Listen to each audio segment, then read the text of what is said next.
কেমন আছো তোমরা সবাই? নিশ্চয়ই ভালো আছো, আমিও ভালো আছি। তোমাদেরকে প্রথমে আগে একটা ভয়েস শোনাবো, ভালো করে মন দিয়ে শুনবে, ঠিক আছে? মানে শোনাটা জরুরি। তোমরা দেখে নাও যে ও শুধু মিষ্টি দিন নয়, ও আরও অনেকের টাকা মেরে খেয়েছে।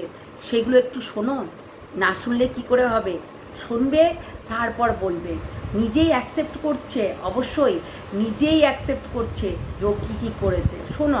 আজকে সকালবেলা ঘুম থেকে উঠেই আমি ফেসবুক বা ইউটিউব খুলে দেখে একটা ভিডিও ঘোরাঘুরি করছে। মানে আজকে দেখলাম, আমি যখন দেখেছি তখন দেখলাম 15 মিনিট আগে একটা পোস্ট হয়েছে যে চাঁদপাড়ার ভাই বোন মিলে বিক্রম ভাইয়ের পয়সা লুটে পুটে খাচ্ছে। যাই হোক, হ্যাঁ আমি লুটে পুটে খাচ্ছি, আমি আমার দিদি লুটে পুটে খাচ্ছি কিনা একমাত্র বিক্রম জানে, বিক্রমের পরিবার জানে।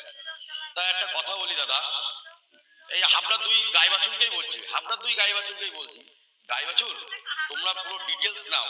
তুমি নাকি প্রথমে বিক্রমের ভিডিও আগে করেছো, আমার পেজে গিয়ে দেখে আসো ভিডিওটা আগে কে করেছে। আজ থেকে 1 বছর আগে একটা ভিডিও করেছিলাম, তাতে আমার 1 মিলিয়ন গেছিল। আর সেই টাকা দিয়েই যে আর্নিং হয়েছিল, সেই আর্নিং দিয়ে বিক্রমকে আমি পরবর্তী হেল্প করেছিলাম। আর তোমরা মাত্র 200 টাকার কটকটি ভাজা কিনেছিল গাই বাছুর। আচ্ছা যাই হোক, দ্বিতীয় প্রশ্নে আছি দিদি নাম্বার 1 নিয়ে। দিদি নাম্বার 1 থেকে তো আমার কোনো ফোনই আসে, যা ফোন আসে আমার ফোনে আসে। তা আমি জানলাম কি করে যে ওদের দিদি নাম্বার 1-এ ডেকেছে বা ওকে অন্য ডুপ্লিকেট বা নকল মা সাজিয়ে নিয়ে যাব? এটা তোমার কাছে যখন ফোন এসে তা তুমিই জানো দিদি নাম্বার 1-এ ওকে নিয়ে যাবে কিনা বা তুমি কাউকে নিয়ে যাবে কিনা ডুপ্লিকেট সাজাই। নাম্বার 3, যে নিজের অন্যের মা বউকে বা অন্যের মাকে সম্মান দিতে পারে না, তার নিজের মাকে কি সম্মান দেবে বা অন্য বাচ্চাদের কি সম্মান দেবে? কারণটা বলছি, একটা ভিডিও এডিট করতে গেলে আমরা 7 বার দেখে নিই কোথাও কি খারাপ স্ক্রিপ্ট আছে কিনা, কোনো খারাপ মন্তব্য আছে কিনা, নিই কিনা, অবশ্যই নিই। কিন্তু ব্যাপার হচ্ছে, আমরা কদিন আগে একটা ভিডিও দেখেছিলাম, নিজের স্ত্রীর একটা ভিডিও, খারাপ ভিডিও সে নিজে সোশ্যাল মিডিয়ায় পোস্ট করেছিল। তাকে আবার কি সম্মান? সে নাকি আবার সম্মান দেবে গাই বাছুর। তা যাই হোক, আমি কত কথা যাবো না। ভিডিওগুলো করার আগে 7 বার ভাববে বিক্রমের টাকা আমি মেরে গেছি। আমি গর্বিত, আমি বিক্রমের টাকা মেরে গেছি, আর আমার দিদি গর্বিত। আর যারা জানে বিক্রমকে দিয়ে আমার দিদি কি করে বা আমি কি করি, তাদেরকে অসংখ্য ধন্যবাদ, যারা ভালো ভালো কমেন্ট করে। আর সকালবেলা একজন আমাকে ফোন করে বলছে যে দাদা ওর ভিডিও আমরা দেখি, কিন্তু আমার মোবাইলে যখন চলে আসে অবশ্যই দেখি, কিন্তু ওর ভিডিও কোনো সময় আমরা লাইক কমেন্ট করি না। ও যে কেমন পশ্চিমবাংলার লোক, একটা লোক পুরো জানে যে পশ্চিমবাংলার লোক ও কেমন। তুমি তো বলবো তোকে যে আগে পশ্চিমবাংলাটা বলতে শিখ, বুঝলি কি না কালুয়া? তো নিজেই স্বীকার করলো যে এই টাকাগুলো নিয়েছে, ও কিন্তু পুরোটাই ওর কাছ থেকে নিয়েছে, ঠিক আছে? মানে ও যে বিক্রমের টাকা মেরে খেয়েছে সেটা কিন্তু তোমাদেরকে বলেই দিচ্ছে যে ও নাকি বিক্রমের টাকা মেরে খেয়েছে। এটা কিন্তু আমরা বানিয়ে বলছি না, ও নিজেই বলছে যে ও বিক্রমের টাকা মেরে খেয়েছে, ও গর্বিত, ঠিক আছে? এবং ভাই তুই তো সম্মান দিতে জানিস না কাউকে, আবার তুই বলছিস মা বাবাকে সম্মান দেয় না। তুই কেমন করে কথাগুলো বলিস রে? কেননা তোর তো তোর নিজেরই সম্মান নেই। তোর নিজেরই সম্মান নেই, তুই নিজেই সম্মান দিতে জানিস না, আবার পরকে বলিস সম্মান দেওয়ার কথা। সত্যি হাস্যকর ব্যাপার। আমি এই ইয়েটা দেখে অবাক হয়ে গেলাম, সিরিয়াসলি আমি অবাক হয়ে গেলাম যে এরা কতটা চালাক, কতটা চতুর হলে এই ধরনের কাজগুলো করতে পারে। আমি অবাক হয়ে গেলাম যে এরা নিজেই অ্যাকসেপ্ট করছে যে আমরা চুরি করেছি।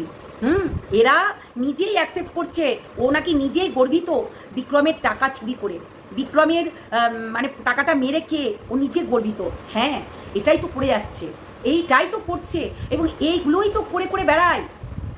আমি আগেও বলেছি, এখনও বলবো একটা কথাই, যে এরা যে চোর সেটা কিন্তু প্রমাণিত, ঠিক আছে? এরা যে চোর তার প্রমাণ কিন্তু আমরা বারবার করে দিচ্ছি, এবং আমাদের ইউটিউব চ্যানেলেও তোমরা দেখতে পেয়ে যাবে, রোজ তুই ধরিত্রীতে এবং ধরিত্রী হালদারে দুটোতেই আমি দেবো। এরা যে কতটা চোর, এরা যে কতটা ছ্যাচোর, এরা কিন্তু তোমরা কিন্তু বুঝতেই পারবে। আর এই চোর চুরি করতে খুব ভালোবাসে, এবং চুরি করে তারপর বলছে আমি গর্বিত। হ্যাঁ, আমি গর্বিত যে আমি চুরি করেছি বিক্রমের টাকা, এবং আমার মিলিয়ন ভিউজ এসেছিলো বিক্রমকে নিয়ে, যার কারণে সেই টাকা থেকেও নাকি বিক্রমকে টাকা দিয়েছিল। ভাই তুই যে চোর, আর তুই যে ডাকাত, তুই যে গুন্ডা মাফিয়া, সেটা কিন্তু প্রতিটা মানুষ জেনে গেছে। তুই এই যে ধমকানো আর মহিলাদেরকে তুই সম্মান করতে জানিস? তুই কী করে ভাবলি অন্যের বাবা মাকে গালাগালি করবি, অন্যের বাবা মাকে তুই পথে বসাবি, অন্যের বাবা মাকে তুই রাস্তায় বসিয়ে তাদের নোংরা স্থানে জায়গা দিবি, আর তোর বাবা মাকে কেউ ছেড়ে দেবে? হ্যাঁ, তুই কী করে ভাবলি? হ্যাঁ, জানোয়ার লম্পটটা, তোর তো কোনো কথা বলার ধরনও বুঝতে পারছি না। একটা লম্পট তুই, বুঝলি কি না? তো লম্পটই থাকবি, কোনোদিনও ভালো হতে পারবি না, ঠিক আছে? তো লম্পট, এটাই ভাব যে তুই চোর, তুই নিজের বোনের টাকা চুরি করে খেয়েছিস, আর তুই তোর ওই যে কালিদি আছে না তারও টাকা চুরি করে খাচ্ছিস। আমরা শুধু দেখার পালা তোকে কবে লাত মারবে। তোকে কি বললো যে সমস্ত কিছু দিদি নাম্বারের থেকে নাকি বিক্রমকে ডেকেছিল, তখন কিন্তু বিক্রমকে যেতে দেয়নি। এবং দিদি নাম্বারের আর একটা কথা বলে দিই তোমাদেরকে, যে দিদি নাম্বারে এই যে মিষ্টিদিকেও কিন্তু ডাকেনি, কারণ কালকে আমরা বললাম যে ফর্ম ফিল আপ করার সময় এরা কিন্তু তার নামটাই দিয়েছিল। তার নাম না তো শুধু কালিদির নাম দিয়েছিল, কালিদির হোটেল বলে। দেখো তারা দুই বোনে কাজ করছিল, অথচ সে একটা নাম দিয়েছিল। তার মানে কাজটাজি হচ্ছে মামা এবং ভাগ্নিতে, বুঝলে, উর্ফি আর উর্ফির হচ্ছে বরফিতে, দুটাতে, মানে কালুয়া পাঠা। তুমি যে কত চালাকি করো সেটা প্রত্যেকটা মানুষ বুঝে গেছে, বুঝেছো? নোংরা কালুয়া পাঠা, তুমি যে কত কিছু করে বেড়াচ্ছ ডুপ্লিসিটি, সেটা কিন্তু প্রত্যেকটা মানুষ বুঝতে পেরেছে। আমি বললাম না প্রতিটা কল রেকর্ডিং তোমাদেরকে শোনাবো, এবং কল রেকর্ডিং বলছি মানে এ যেগুলো বলে রেখেছে সেইগুলোই শোনাবো, এবং প্রতিটা পয়েন্টে পয়েন্টে কথা বলবো। একটা জিনিস মাথায় রাখবে, ও যদি আজকে টাকাটা না নিত তাহলে এইরকম ধরনের বুদ্ধি করতে আসতো না, ঠিক আছে? তোমাদেরকে বোঝাতে আসতো না, তোমাদেরকে শোনাতে আসতো না, এমনি এমনি শোনাতে আসছে না। তাকে যে রীতিমতো বিক্রমের মা বাবা যদি চেপে ধরে, গরিব মানুষ বলে হয়তো চেপে ধরছে না, এইটাই মিষ্টিদির সঙ্গে হয়েছে। যে গরিব মানুষ আরে একই মানে ওই যে বলে না একই জলে থাকতে গেলে হচ্ছে ওই মাছের সঙ্গে আর কুমিরের সঙ্গে হচ্ছে দুশ্মনী মরে নিলে হবে না, তো সেই রকম। তো এরা তো কুমির, রীতিমতো গ্রাস করে নেবে, খেয়ে নেবে খপাং করে। তাই জন্য মাছ আর কুমির জানোই তো, বন্ধু হলেও মানে একই জায়গায় থাকলেও বন্ধুত্ব হতে পারে না। ঠিক সময় যখন হচ্ছে খাবার থাকবে না তখন খেয়ে নেবে। আজকে মিষ্টিদির কোথায় লেভেল, আজকে কোথায় মিষ্টিদির লেভেল, আর এই পাঁঠাটার লেভেলটা কোথায়? শুধু দিদির পদে পদে পদে পদে পদে পদে ঘুরে বেড়াতে হয়। সত্যি কথা বলতে আমরা দেখতে পাচ্ছি তো, দিদির পদে পদে ক্যামেরাটাকে নিয়েই ঘুরে বেড়াতে হয়, আদারওয়াইজ কিন্তু তার কোনো কাজ নেই। তার একটাই কাজ, ক্যামেরা ধরো আর পড়ে থাকো, ব্যাস, এইটুকুই তার কাজ, আর কোনো কাজ নেই, বুঝলে? তো এরা কতটা নোংরা তোমরা বুঝতেই পারছো। আর এই হচ্ছে ভয়েসটা কেন শোনালাম জানো তো? এটা তোমাদেরকে প্রমাণ দিলাম ও যে কতটা নোংরা, কতটা কি করতে পারে। আরও অনেক প্রমাণ দেবো, আরও অনেক কিছুর প্রমাণ দেবো, শুধু শুনতে থাকবে, ঠিক আছে? বললাম না, ও নিজেই বলছে ও চোর, ও ডাকাত, ও সমস্ত কিছু, ঠিক আছে? তাহলে ও চোর, ও ডাকাত, ও হচ্ছে ডাকাতি করেছে, পরের পয়সা মেরে খেয়েছে, নিজের বোনের পয়সা মেরে খেয়েছে, তারপরেও কি সাহস, বুক ফুলিয়ে বুক চিতিয়ে দেখিয়ে দিচ্ছে দেখো আমি কি করতে পারি। কতটা নোংরা হলে এই ধরনের কথাগুলো বলতে পারে। সত্যি একটা জঘন্য জঘন্য থার্ড ক্লাস, বুঝলি কি না? পাঁঠা কালুয়া, কালুয়া পাঁঠা, দেখ মাতাল। তুই নিজেই বলেছিস তুই গর্বিত তার টাকা মেরে। আই রে হাই মূর্খ, তুই কি জানিস তোর এই স্টেটমেন্টটাতে কি কি হতে পারে?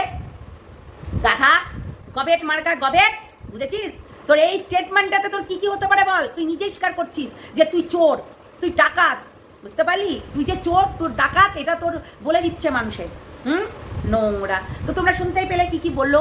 হ্যাঁ, ও চুরি করেছে, ও গর্বিত, ও হচ্ছে ও নাকি খুব ভালো মানুষ, ও নাকি সবাইকে সম্মান করতে পারে। নোংরা। তুই যে কতটা সম্মান করতে পারিস সেটা আমরা দেখেই নিয়েছি, বুঝলি? একটা বিবাহিত মহিলাকে, একটা ঘরোয়া বিবাহিত মহিলাকে তুই রাস্তায় নামিয়ে দিলি, প্লাস তুই ওই রেড লাইট এরিয়ার মেয়ে করে দিলি। তোর মতো নোংরা হলে এই ধরনেরই কথাগুলো বলবে, বুঝলি কি না? জানোয়ার। চলো টাটা, আসছি নেক্সট ভিডিওতে।